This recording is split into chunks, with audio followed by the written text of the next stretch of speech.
Hello friends, कैसे हैं आप सभी। आज हम बात करने वाले हैं डीलेड इंट्रेंस एग्ज़ाम को लेकर के, क्योंकि एक बहुत बड़ा ये हवा बन गया है। और आज की डेट में हम देख रहे हैं कि कितने सारे अभ्यर्थी जो है वो डरे हुए हैं। किस बात से? तो इस बात से कि डीएलएड जो है ये कितने लोगों के अंदर डर बैठ गया है। हज़ार रुपया दे करके फॉर्म तो भर दिए हैं, फॉर्म अप्लाई कर दिए, और जैसे ही पता चला कि 2030 तक के बाद ये बंद होने वाला है, यानी कि ये आखिरी डेट था, ये अंतिम समय था आपका डीएलएड इंट्रेंस एग्जाम में बैठने के। इसके बाद आपको फॉर्म नहीं निकलने वाले हैं। और ये सुन करके जितने सारे अभ्यर्थी भरे हुए थे एकदम से डर गए। उनको लगा कि हमारा ये पैसा ही डूब गया और हम कर ही नहीं पाएंगे।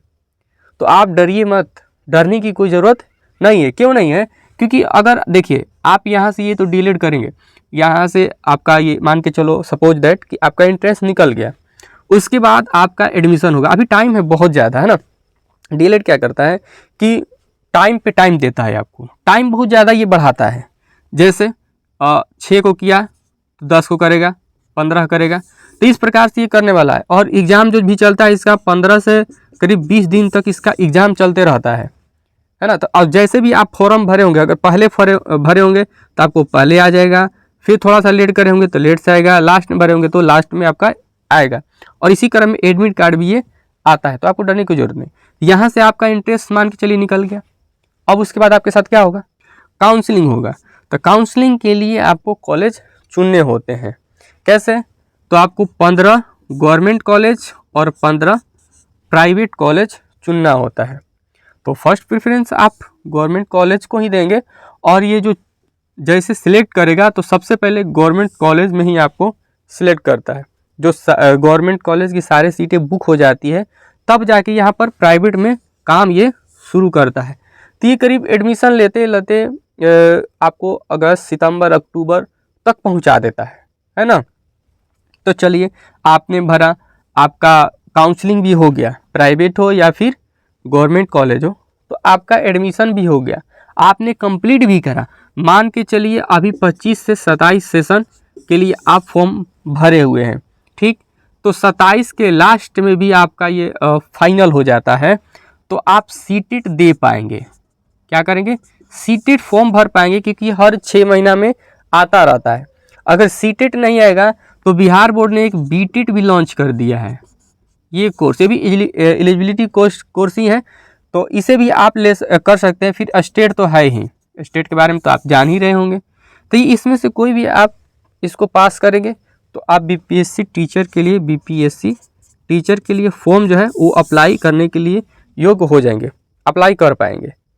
लेकिन समस्या ये है कि डर इस बात का है कि हमने कर भी लिया, अगर हमारा इसमें नहीं भी होता है तो फिर हम क्या करेंगे, क्योंकि 30 तक तो ये बंद हो जाने वाला है। क्योंकि डीएलएड 27 के बाद एडमिशन ही नहीं लेगा, तो जब एडमिशन नहीं लेगा तो फिर हम लोग का क्या होगा। तो देखिए, इतना मत सोचिए। कितना लगता है? अगर प्राइवेट आपका होगा तो 1,20 लगेगा, आप समझ रहे होंगे, यानी 1,20,000। अगर ये गवर्नमेंट में आपका एडमिशन हो जाता है तो 20 से 30,000 आराम से आपका डीएलएड फाइनल। आप कोई भी कोर्स कर रहे होंगे ना, आपने बीए कोर्स किया, बीए, इसमें आप काहे नहीं डरे? 3 साल दिए ना जी, और इसमें आपको क्या मिला? डिग्री के अलावा कुछ मिला? कहीं आप क्या कर सकते हो? कुछ नहीं कर सकते। लेकिन ये तो आपको एक मौका दे रहे कि अगर सीटेट पास करते हैं तो यूपीएससी आप भरेंगे तो ये बहुत ज़्यादा % चांस है कि आपका हो जाएगा। क्योंकि यहाँ तक जो पहुँच जाएगा वो उसका होना इतना मुश्किल भी नहीं है। लेकिन बीए के बाद आप घूम रहे हो, इसमें आपने सोचा अगर 1 साल का भी खर्चा जोड़िएगा, मान के चलो अगर 10,000 भी खर्चा जोड़ते हो तो 3 साल के लिए कितना हो गया? 30,000 खर्च हो गया। सब जोड़ रहे हैं, आने जाने, फीस वगैरह। और ये तो नॉर्मल फीस है आपका, 30,000 ये नॉर्मल फीस है ना। और जो तनी हाई फाई कॉलेज है, प्राइवेट कॉलेज है, उन लोगों का तो हालत ही ख़राब है। और ये जो 4 साल कर दिया और ही ज़्यादा हिला कर रख दिया है। लेकिन हमें उतना नहीं सोचना है। अब मान के चलिए यहाँ से आपने कंप्लीट कर लिया, तो घबराइए मत, आपके साथ कुछ नहीं होने वाला है। ये जिसने कोर्स किया है वो हमेशा एलिजिबल रहेंगे। ये कोर्स बंद किया है, कोर्स जो कर लिया है उसको बंद नहीं किया है, यानी कि अभ्यर्थी बंद नहीं हुए हैं। जो अभ्यर्थी है उसको नहीं रोका जा रहा है, ये डीएलएड जो कोर्स है उसको हटा दिया जा रहा है। अब इसके बदले सब दूसरा बहुत सारे नियमावली आ गए हैं। तो यहाँ से आपने किया तो आप हमेशा फॉर्म को अप्लाई करते रहेंगे, सीटेट पास करते रहेंगे, इसमें बैठते रहेंगे, इसमें कोई दिक्कत होने वाला नहीं है ना।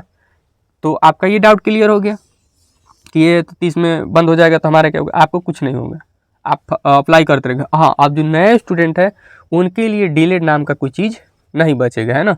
लेकिन आप डीएलएड पे हमेशा फॉर्म को अप्लाई करते रहेंगे, यानी कि ये बीपीएससी में आप फॉर्म को भरते रहेंगे क्योंकि आपके पास डीएलएड डिग्री है।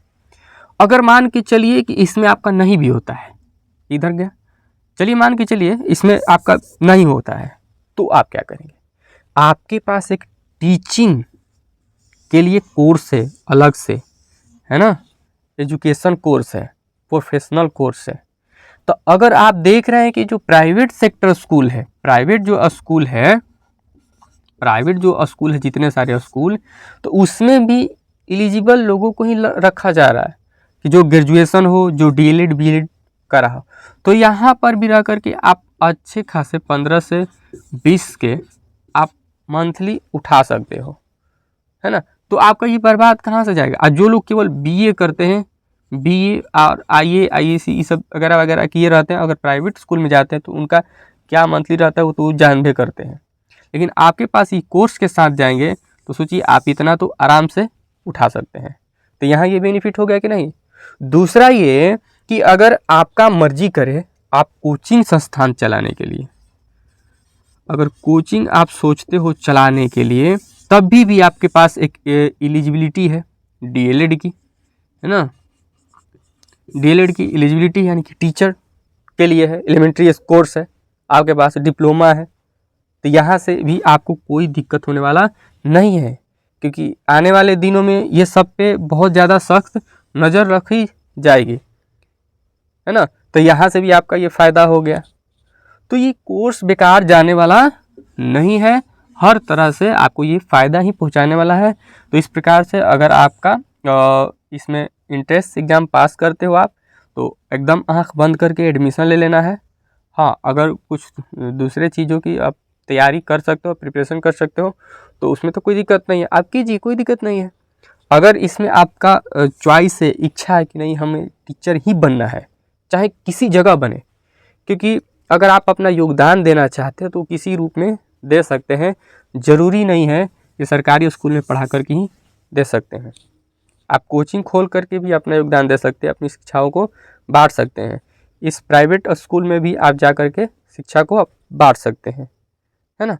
तो ये तो अपना अपना सब योगदान हो गया, क्योंकि एक सेवा है, पढ़ाना एक क्या है, सेवा है ना।